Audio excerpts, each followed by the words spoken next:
Bom dia, hoje é com muito prazer que eu convido para participar aqui do podcast Comida Sem Filtro e também da sua versão em vídeo, que vai ficar disponível lá na área de membros do blog Ciência Low Carb, o Dr. Regis Chachamovitch. Ele é psiquiatra e eu vou deixar ele falar um pouquinho sobre ele e como é que ele chegou a esse ponto de modificar a forma como ele pratica a sua especialidade.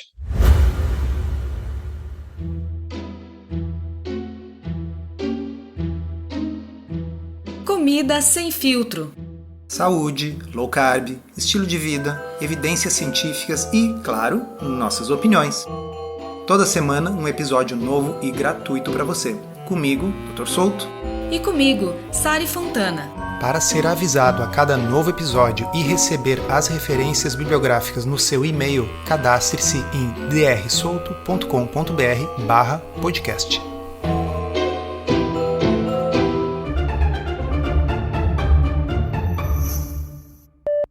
Bem-vindo, Regis.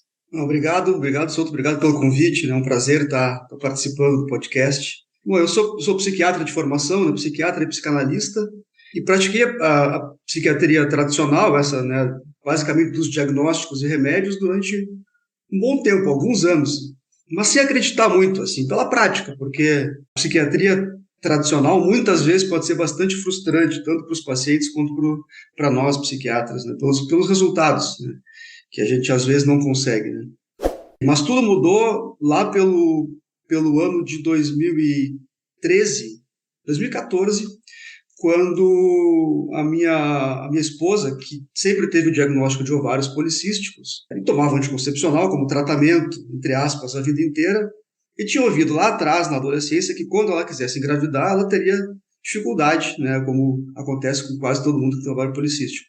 Quando a gente decidiu tentar engravidar em 2014, a gente consultou com um endocrinologista que prescreveu para ela metformina, que é o tratamento, parte do tratamento padrão. Eu sempre falo brincando que, para nossa sorte, ela teve muitos efeitos colaterais com o remédio, não conseguiu tomar. E aí teve que parar. E hoje ela é artesã, mas ela de formação é nutricionista. E nessa época ela viajava bastante. Eu acho que nessa época ela estava viajando para casa dos pais dela. E um dia, e aí é onde a minha história cruza contigo. Um dia ela me liga, um dia de noite, me lembro, me telefona e diz: olha, o negócio é o seguinte, amanhã eu estou começando uma dieta low carb. Se tu quiser, tu vem junto, eu acho que vai ser uma boa, mas eu estou decidido e vou começar. E nunca tinha ouvido falar desse termo, Isso era, acho que metade de 2014, alguma coisa assim. E eu nunca tinha ouvido falar disso. E minha primeira reação óbvia foi: pô, tu tá maluca, Aquela história que tu já deve ter ouvido centenas de vezes ou mais. Eu achei um blog aqui que fala sobre isso, de um médico urologista. Bom, Felizmente agora, ao invés do blog, tem o livro, É verdade. Um pouco menos esquisito. Mas a minha sensação foi exatamente essa naquela época. É uma coisa completamente esquisita. Como é que ela me disse que viu um blog de um urologista e se convenceu? E, bom, é uma pessoa que eu, obviamente, conhecia muito bem. Não vai se convencer por qualquer coisa. Mas como ela estava completamente convencida, eu pensei: eu tenho duas opções aqui. Ou eu nego isso completamente, ou eu vou estudar o que ela está dizendo. E aí eu comecei a estudar o blog. E aí eu comecei a descobrir um mundo de coisas que eu jamais imaginava. E todas referenciadas, enfim, todas com fontes, não era a opinião de um médico. E aquilo cruzou comigo porque eu sempre tive muita dificuldade de perder peso. Depois eu fui descobrir que na época eu tinha sido metabólico, eu não sabia na época. Eu fiz, é interessante essa história, eu morava em Porto Alegre antes de ir para Florianópolis, eu era em Florianópolis já.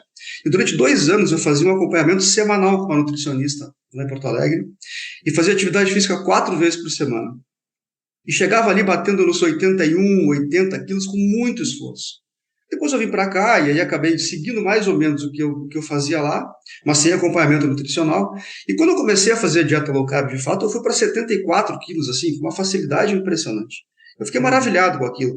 Mas além disso, ela que ficava 45 dias, 50 dias sem menstruar, passou a menstruar regularmente e em 5 meses ela estava grávida.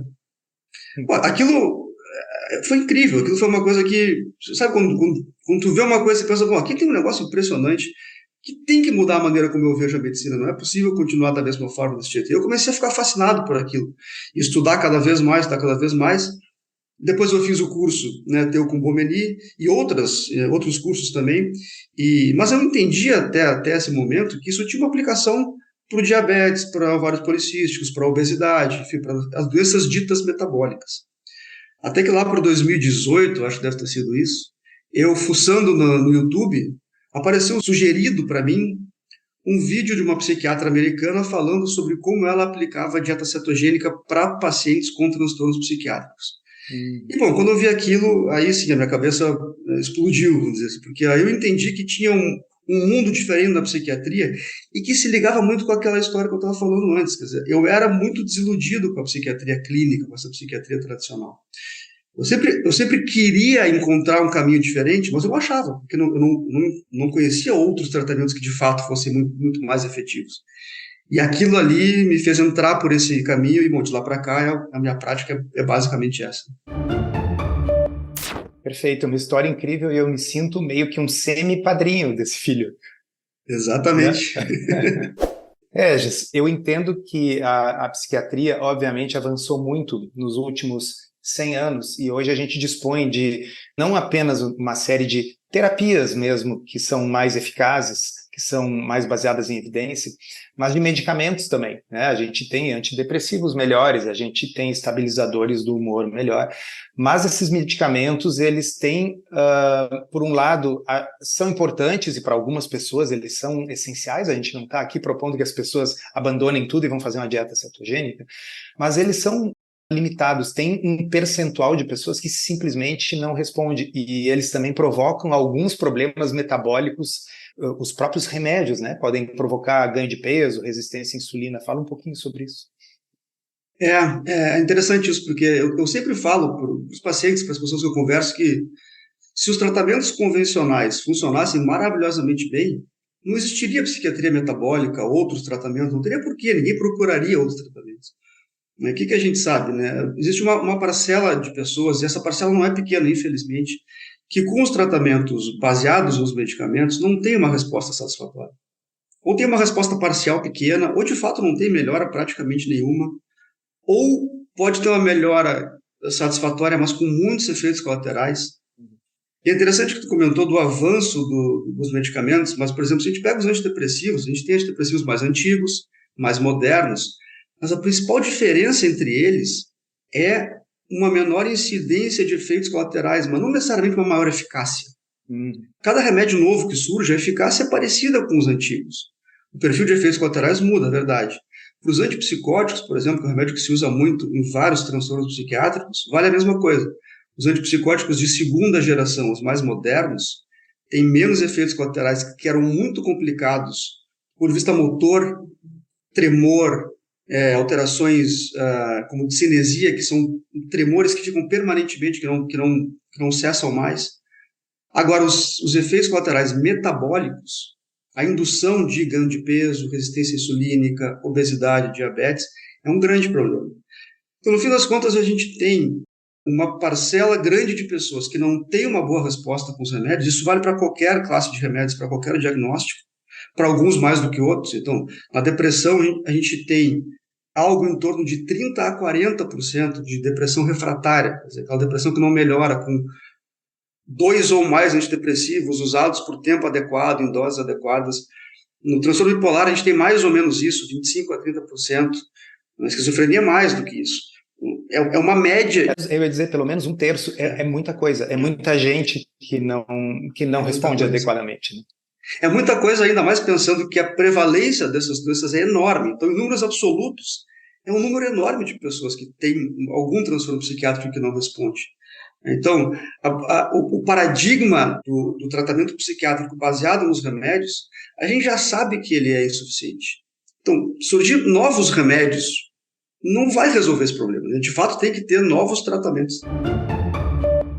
Você usou uma expressão, psiquiatria metabólica, que é uma expressão que eu gosto muito, e inclusive eu mencionei em alguma postagem da área de membros do blog que já existe, né, em Stanford, na Universidade de Stanford, um centro de psiquiatria metabólica, quer dizer, é uma coisa que está começando a ter um suporte institucional um pouco maior. E eu acho interessante porque isso sublinha o fato de que o cérebro faz parte do corpo, né? Ele é um órgão, assim como o fígado, o coração, o rim, e que, portanto, questões metabólicas como inflamação crônica, resistência à insulina, diabetes, obviamente vão afetar o cérebro, porque eles afetam todos os órgãos. E eu sei que algumas pessoas podem ter a ilusão de que não é assim, mas a mente mora no cérebro. Então, quando a gente tem uma alteração daquele órgão, ele está sob influência de um ambiente metabólico inadequado, é normal que o funcionamento dele fique prejudicado. Então, esse nome, psiquiatria metabólica, ele é um nome muito interessante. E aí já vou puxar o gancho para te perguntar, assim, porque onde nós tínhamos parado bem, você teve essa experiência familiar, a experiência própria com a adoção de uma dieta low carb, com uma série de benefícios, passou a estudar o assunto, e como é que foi entrando na sua prática clínica a alimentação como parte do tratamento, ou talvez até como um ponto central do tratamento? Foi engraçado isso, porque nessa época eu atendia, né, em algumas clínicas aqui em Florianópolis, e as pessoas que consultavam comigo estavam procurando um psiquiatra. Tinham lá algum problema, procuravam um psiquiatra. E eu comecei, fascinado por aquilo, a falar sobre isso com os pacientes. Só que virtualmente ninguém aderia àquilo. E eu ficava frustrado na época, mas depois eu fui olhando para trás e me dando conta que a pessoa procurou um psiquiatra imaginando que ela ia fazer uma consulta psiquiátrica padrão, que ela ia contar o que estava acontecendo com ela, receber um ou mais diagnósticos, um tratamento que seria uma medicação de terapia, talvez uma atividade física. E daqui a pouco eu estava falando sobre dieta, né, como tratamento principal. Parecia uma maluquice, né? Eu imagino, hein, Regis, o cara chega lá com depressão e aí daqui a pouco ele sai assim com uma orientação de parar de comer sobremesa, parar de comer pão. Ele vai imaginar, vou sair daqui pior, né? Exatamente. E assim, e hoje eu entendo que era muito difícil para os pacientes imaginarem que uma alteração de alimentar, de dieta, pode ter um poder de efeito maior que remédio. A gente acha que remédio é o que mais tem efeito. Como é que isso pode funcionar mais do que remédio? Então, aquilo não funcionava no sentido da orientação ser bem acolhida pelas pessoas. E claro que eu estava começando a falar sobre isso também, eu não tinha o jeito de falar de uma maneira melhor, né? E aí foi quando aconteceu também uma coisa de cruzar com o caminho de outros profissionais. Eu resolvi um dia, estava numa manhã ociosa no hospital, trabalhava no hospital, e resolvi que eu iria mandar um e-mail para 2 psiquiatras americanos que trabalhavam com isso há muito tempo. Uma é a doutora Georgia Ide, que é aquela mesma que eu tinha visto o vídeo no YouTube, e o outro é o doutor Chris Palmer, que é um sujeito brilhante, que até tem um livro, agora recente do ano passado, que é um livro que é um paradigma para a psiquiatria metabólica. Para minha surpresa, os 2 me responderam no dia seguinte no e-mail. E a doutora Georgia Ide, eu me apresentei e disse, olha, eu sou um psiquiatra aqui no sul do Brasil, estou me interessando por isso e tal. Ela ficou fascinada com o fato de que existia algum psiquiatra no sul do Brasil e ela quis conversar comigo. Ela propôs que a gente conversasse por Zoom um dia. E a gente ficou quase 2 horas conversando, ela queria saber a minha história, me contou a história dela. E eu contei da minha angústia, que era tá começando a ter esse conhecimento, mas não conseguia aplicar isso com os pacientes. E aí ela me disse uma coisa que eu nunca esqueci. Eu perguntei para ela, como é que tu conseguiu? Porque ela já tinha uma prática bem estabelecida de psiquiatria metabólica. E ela me disse uma frase que é o seguinte: o segredo é achar os pacientes certos. E aqui certos não é uma questão de pejorativo, certo e errado. Os pacientes que vão de fato ouvir, aceitar e achar interessante isso. E foi nesse momento que eu me convenci que eu deveria, então, eu era muito assim, refratário às redes sociais, eu não tinha Instagram, não gostava muito dessa ideia. Mas eu me convenci de que eu deveria fazer alguma coisa, uma triagem, né, para que as pessoas primeiro me ouvissem falar sobre isso e depois fossem consultar já sabendo disso. E aí foi assim que começou. E a partir daí eu comecei cada vez mais a ter pacientes que já tinham essa ideia, já tinham me ouvido falar em algum momento sobre isso, e aí começou a ficar mais fácil. E aí, então, foi nesse momento que a minha prática mudou, né? E foi se tornando, basicamente, o que eu faço hoje é falar sobre psiquiatria metabólica no consultório. Regis, eu acho que é uma percepção de todo mundo que trabalha nesse espaço.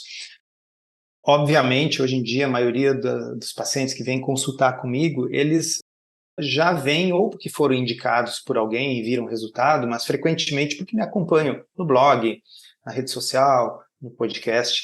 Agora, a partir de agora, talvez pessoas que estão lendo o livro e tomando contato com isso, mas enfim, é alguém que vem pré-motivado a mudar o estilo de vida. Porque concordo plenamente, e eu já tive essa experiência algumas vezes, sobretudo da seguinte forma: alguém traz um familiar a contragosto para consultar, tá? Filha que trouxe o pai síndrome metabólica, gordura no fígado, diabetes, mas o pai não queria aquela consulta, ele veio obrigado, né? Como muitas vezes é comum o contrário, né? Os pais levarem filhos a contragosto para fazer alguma coisa. E aí a chance de dar certo é muito pequena, porque o que a gente está propondo é uma revolução no estilo de vida da pessoa, é substituir uma forma de se alimentar que vem desde a infância, que é cultural, que tem inclusive alguns aspectos afetivos, né? Quando a pessoa era criança e estava, sei lá, doente, a mãe ia lá dar um mingauzinho, uma coisa doce, então aquilo fica esse aspecto. Então, ninguém está dizendo que é uma coisa fácil, mas eu acho que não tem como a gente fugir do fato de que é um ato de vontade, né? Vamos pegar um outro exemplo, que é assim, quando uma pessoa vai procurar uma academia de ginástica e ela resolve pagar, sei lá, um plano trimestral, ela fez aquilo, ninguém obrigou, né? Então, no momento que a pessoa paga aquele plano lá, é provável que, pelo menos naquele período, ela frequente, ela faça aquele esforço. Caso contrário, seria como eu pegar uma pessoa sedentária e dizer, olha, eu te matriculei numa academia, tem que ir, né? Então, são coisas, mudanças de estilo de vida, seja alimentação, seja atividade física, são atos de vontade, né? Então, eu acho que, por um lado, isso, sim, diminui a adesão, diminui o compliance do ponto de vista, assim, populacional, mas para os nossos pacientes que aderem, nossa, é uma diferença muito grande.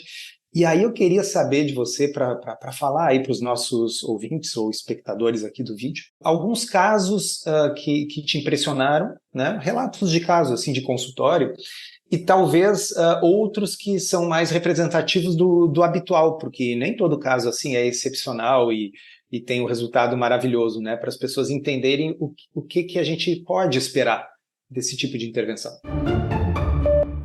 Eu falo brincando, às vezes, para alguns pacientes porque muitas vezes a pessoa já está fazendo um tratamento há bastante tempo, e essa é a regra, né? Essa é o mais comum, e não melhora, né? Então, quando a pessoa chega para mim, algumas pessoas chegam já de início querendo um tratamento que não seja baseado em remédios, mas muitas pessoas chegam porque já fazem tratamento há muito tempo e não melhoram. E aí eu faço a avaliação toda, eu converso lá para o paciente, eu digo, olha, existe aqui um tratamento que possivelmente tem uma boa chance de ter um efeito melhor do que esses todos que foram feitos até agora.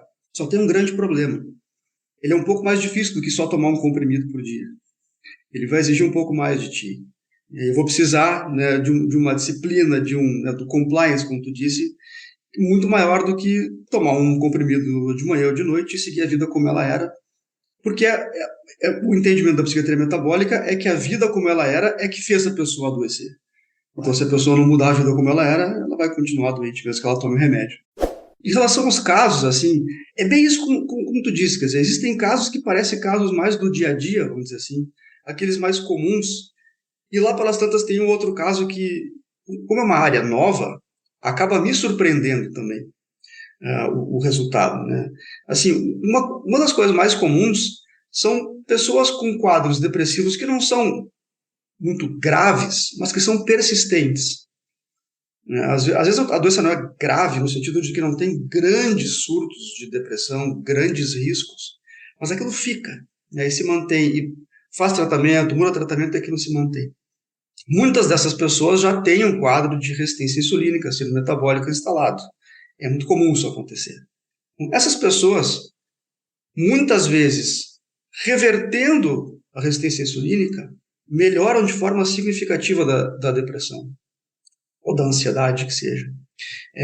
Isso é muito comum, né? Isso é comum de acontecer. Se você quer aprender a fazer low carb de um jeito certo, que funciona e sem loucuras, considere se inscrever no Podcurso. É um curso todo em áudio, em que a gente responde de forma prática as 50 principais dúvidas sobre o assunto. São mais de 25 horas de conteúdo para você ouvir quando quiser, com a gente e convidados especiais. Você pode conhecer os detalhes acessando drsolto.com.br/podcurso.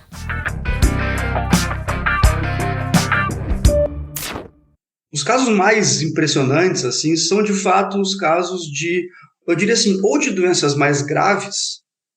Por exemplo, eu estou lembrando de um paciente com esquizofrenia que vinha fazendo tratamento há muito tempo. Ele tinha uma certa estabilidade com o tratamento, quer dizer, não tinha grandes surtos, ainda ficava eventualmente com um pensamento um pouco mais paranoide, mas ele tomava 3 remédios e tinha efeitos colaterais metabólicos importantes desses remédios. Então ele chegou com a vontade de diminuir a quantidade de remédios, ele já sabia sobre a dieta, já tinha ouvido, já tinha visto alguma entrevista minha, e a gente começou a dieta cetogênica, e nesse caso foi dieta cetogênica, e ele, agora não vou lembrar exatamente, mas provavelmente em 2 ou 3 meses, ele estava assintomático e com uma medicação em dose muito baixa. Esse é o tipo de paciente que a gente sabe que não melhoraria com outro. Não é uma questão de achar o remédio certo, ele vinha procurando remédio há muito tempo. Aquilo é o melhor que ele tinha conseguido ficar com os tratamentos com remédios. Regis, para quem não está habituado com diagnósticos psiquiátricos, esquizofrenia, quando eu fiz a minha faculdade, era tratado como a coisa mais difícil na psiquiatria, a coisa mais intratável. Eu tive um professor de psiquiatria que disse assim, a esquizofrenia é o câncer da psiquiatria. E, no entanto, nós estamos falando aqui numa pessoa que, com uma dieta, ficou assintomático com redução de medicamentos. E os sintomas, presumo eu, até estou te perguntando, incluíam, por exemplo, alucinações. Sim, sim. Realmente, assim, a esquizofrenia é o protótipo da doença psiquiátrica mais grave, né? Quando se pensa em doença psiquiátrica grave, a esquizofrenia que a gente pensa, de fato se não é a mais grave, é uma das mais graves. E uma das que menos responde ao tratamento. E os sintomas mais comuns são justamente os sintomas de alucinações e delírios. Alucinações, assim, basicamente, alucinações são distorções dos sentidos. Então, eu posso ouvir uma voz de alguém quando não tem ninguém aqui, eu posso enxergar alguma coisa que não existe. E o delírio é um pensamento distorcido, mas rígido, assim, não é uma ideia, é uma certeza. Então, por exemplo, eu falei que ele tinha, às vezes, sintomas paranoides. Delírio paranoide é uma certeza de que alguém me persegue. Não tem ninguém me perseguindo, mas eu não acho, eu tenho certeza que é o delírio. E é interessante, assim, a ideia de que uma dieta pode fazer isso, porque cada vez mais eu tenho tentado, é difícil, porque dieta cetogênica é um termo que já está meio consagrado até na minha cabeça. Mas, às vezes, quando eu me lembro, eu tenho falado em terapia cetogênica em vez de dieta cetogênica, porque a dieta parece é mais uma dieta com qualquer outra. Pode ser mediterrânea, pode ser da pirâmide alimentar, pode ser low carb, pode ser, enfim, vegana. E não é. A cetogênica é um tratamento de fato, quer dizer, muda de forma profunda o funcionamento do organismo e de maneira especial o funcionamento do cérebro. Então, não é mais uma dieta e nem é comparável com nenhuma outra dieta do efeito que ela faz. Então, ela é um tratamento de fato. Eu uma vez vi, eu não me lembro qual é o autor, talvez tenha sido o Chris Palmer, acho que foi, que utilizou a expressão. Nos Estados Unidos, é muito comum que você tenha uma dose mais fraca de um remédio que é vendido na farmácia sem receita, e às vezes o mesmo remédio, com uma dose maior, é vendido só mediante receita. Então é o remédio sob prescrição. E aí ele dizia que a cetogênica terapêutica utilizada na psiquiatria para estes casos mais graves é prescription strength, quer dizer, é a dieta com força de prescrição, né? Não é a cetogênica do Instagram, vamos dizer assim, né? Eu concordo plenamente. A cetogênica, para quem tem algum transtorno psiquiátrico, ela, na minha opinião, deve ser feita com acompanhamento, por alguns motivos, né? Porque na primeira fase de adaptação isso pode ter alguns cuidados especiais que a gente tem que ter, porque a gente precisa saber manejar os remédios que a pessoa está tomando quando ela entra em dieta cetogênica. Eu comparo isso com a pessoa que faz uma dieta low carb ou cetogênica para o diabetes e está em tratamento medicamentoso. Essa pessoa deve ter um médico necessariamente, ela não vai sair fazendo sozinha, a gente sempre fala isso. E para a psiquiatria é a mesma coisa. A pessoa que não tem uma doença e quer fazer uma dieta cetogênica, essa do Instagram, Eu acho que ela pode fazer por conta, não tem nenhum risco para fazer isso. Mas quando ela é usada como um tratamento, aí a gente precisa ter cuidado. Você costuma utilizar também, às vezes, para conseguir níveis mais altos de corpos cetônicos nos pacientes que estão fazendo cetogênica terapêutica em psiquiatria, a suplementação, né? Eu muitas vezes uso, né? O mais comum é usar o MCT, né? O TCM, né? Os triglicerídeos de cadeia média, que é um tipo de gordura que diretamente aumenta os níveis de corpos cetônicos, porque isso faz com que a gente consiga ser um pouquinho menos rígido, um pouquinho mais liberal com a alimentação de fato. A quantidade de gordura, a quantidade de proteína. Eu sempre digo que a dieta cetogênica ela é uma dieta, por todos os dados que a gente tem, de muitos e muitos anos, ela é uma dieta que tem mais de 100 anos, literalmente, é uma dieta segura. Então, a gente não precisa ter preocupação se a gente souber fazer, fizer bem feita, em relação aos grandes riscos da dieta cetogênica. Mas a gente precisa saber manejar a dieta nesse sentido, né? Quer dizer, que nível de cetose a gente vai perseguir, que nível de cetose é necessário, como é que a gente chega até aí. E aí o MCT, o TCM, é interessante porque ele vai permitir que a gente seja um pouquinho mais liberal com a quantidade de gordura, proteína e carboidrato na dieta. Esse é o principal suplemento que eu uso. Não é sempre, porque muitas pessoas conseguem entrar e ficar em níveis bons de cetose sem o TCM. Não é uma necessidade, mas é uma ferramenta bastante útil. Acho que é legal a gente salientar para as pessoas que tem gente que tem bastante facilidade de entrar em cetose e outros não, e parece ser uma característica individual, né?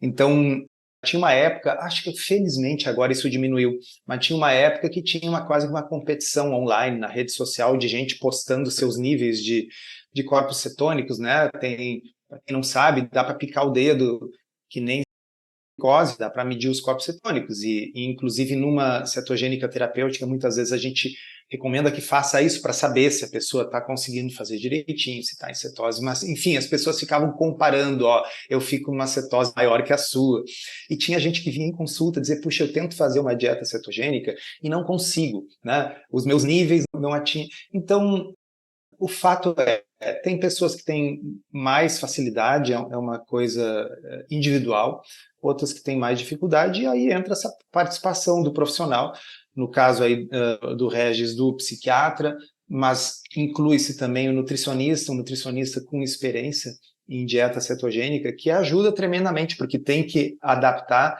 ao estilo de vida, às preferências da pessoa. Imagina que eu digo, olha, vamos fazer omelete no café da manhã e ovos mexidos na janta. E a pessoa não gosta de ovo, não suporta ovo. Não vai seguir. Eu preciso do profissional que adapte, né, monte essa cetogênica de acordo com o que a pessoa gosta, né, com o que a pessoa prefere. A segunda parte dessa conversa será publicada no episódio da semana que vem do podcast Comida Sem Filtro. E a íntegra dessa entrevista já está disponível em vídeo para os assinantes da área de membros do blog Ciência Low Carb em drsolto.com.br. Esse episódio foi roteirizado e produzido por nós. E se você gostou, aproveita para divulgar, encaminhe para os amigos e se inscreva para não perder os próximos episódios. As informações contidas neste podcast são apenas para fins informativos e podem não ser apropriadas ou aplicáveis às suas circunstâncias individuais. Este podcast não fornece aconselhamento médico ou profissional e não substitui a consulta com um médico ou nutricionista. Não use este podcast para diagnóstico ou tratamento médico. Qualquer sugestão é apenas uma recomendação geral, que não é específica para qualquer pessoa ou doença em particular.